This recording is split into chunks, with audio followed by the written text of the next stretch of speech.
These days, if you looked at social media, LinkedIn, TikTok, whatever, there's always these efficiency hacks, these optimization hacks, and we love them. I mean, we're all about it. Like, if it's not evidenced by the number of diets that we do, or doing hard 75, or doing dryuary. I mean, we love all these little optimizations and tricks and shortcuts that will give us the better life.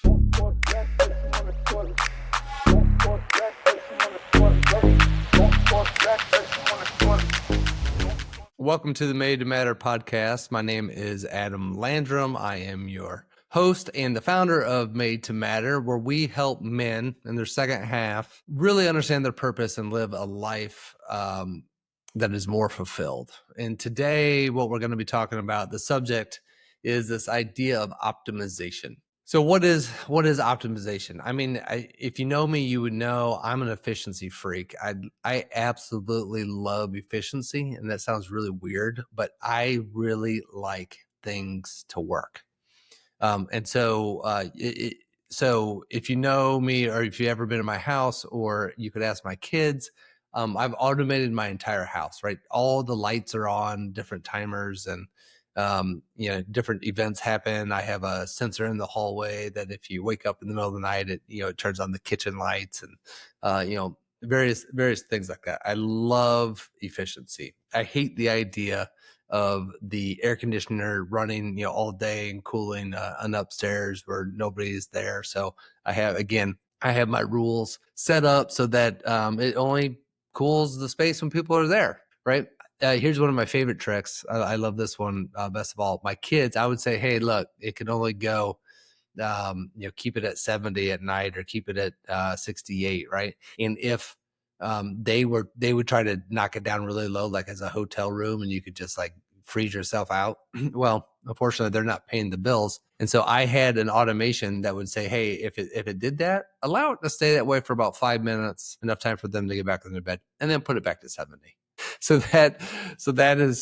That's how much I love efficiency. And these days, if you looked at social media, LinkedIn, TikTok, whatever, there's always these efficiency hacks, these optimization hacks, and we love them. I mean, we're all about it. Like, if it's not evidenced by the number of diets that we do, or doing hard 75, or doing dryuary. I mean, we love all these little optimizations and tricks and shortcuts that will give us the better life. But here's what I think we inherently all know. I'm pretty sure we know this, even though we keep doing it.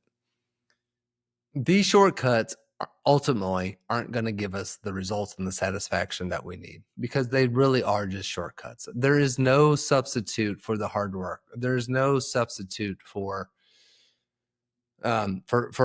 doing what it really takes to get what you want. So, a diet, for instance, is great. You might lose a couple of pounds if you do a diet, if you cut out sugar, if you cut out alcohol for a month.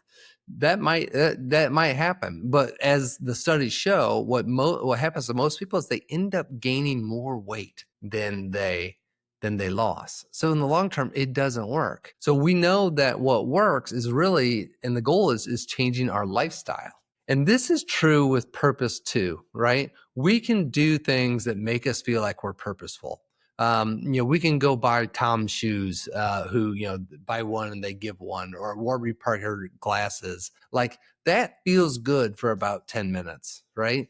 Like, that feels good to know that, hey, when I bought this thing, they're going to pass it on and do good somewhere else. But overall, that's like outsourcing your purpose. You're not actually doing your purpose. You could go work for a purpose-driven company. And I've seen this time and time again, because I used to own a purpose-driven company. People wanted to join us because of our purpose. The problem is they didn't have a clear purpose of their own. So really what they were doing is they were outsourcing their purpose. It wasn't their purpose, but they felt good about working, say, for my company, because that we were purpose driven. That's not going to bring long-term satisfaction. Eventually, that is just going to be a job to them. And I saw it play out time and time again. What they thought was going to be really cool turned out just to be another job, because they really didn't believe in the purpose. They just thought, hey, well, this company has a purpose, so that it will be meaningful to me. And that's not the case. That's another way that we outsource or we take a shortcut towards our purpose. So whether it's diet, whether it's fitness, that you want to get in shape, I mean, you can take Ozempic, right? You can take that and you can lose weight, but you miss out on the benefits of working out. Working out makes you healthier. It makes you fit. Not only does it make you look good, and it actually makes you feel good too. All we're doing is doing a shortcut so that we just look, but we miss the benefits. So this is what happens with shortcuts. We don't get the long lasting impact. And also, if you truly believe in the idiom that it's a journey, it's about the journey, not the destination. Again, shortcuts, you cut out the journey and you just go right to the destination. I'm not surprising anybody. Maybe I'm just reminding us shortcuts don't work. Shortcuts don't work. So we got to do the hard work.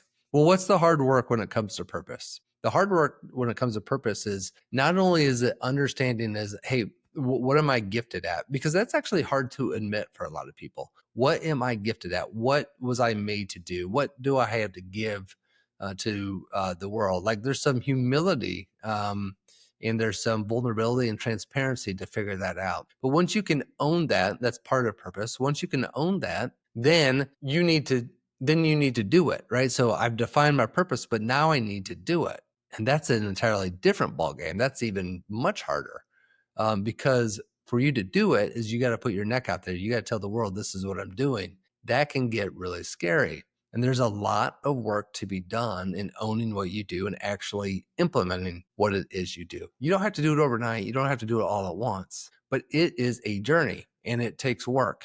So there's not a shortcut. So even my book, The Life That Matters Manifesto, that has the 11 principles, even that takes, I mean, you could read it pretty quickly, but the exercises in the back of the 11 principles, I mean, it's going to take you several months, most likely, to work through that, to really think about it, to refine it, to own it. And so I don't have a pill for you. I don't have a shot for you around purpose. Purpose is something that a lot of times, you can discover it within a year, but it might take 20 years to live. That's that type of subject. There's no substitute. There's no shortcut. And it is the thrilling, exciting journey that I wouldn't recommend anyone take a shortcut on. Do the work, find courage, act, learn, adjust, refine, and you'll have one of the most blessed and fulfilled lives, I promise, out there. No shortcut, no optimization. Purpose, just good old fashioned hard work and foundation and trying and working and refining. That's what it takes. That's what purpose is about. And I'm Adam Landrum with Made to Matter. I support this message and I believe in this message, and I hope you got something out of it. Please follow me at made to matter coach. You can buy my book there. You can find a newsletter to sign up for, coaching services. Everything's there. And I hope to hear from you, and we'll see you next week. Take care.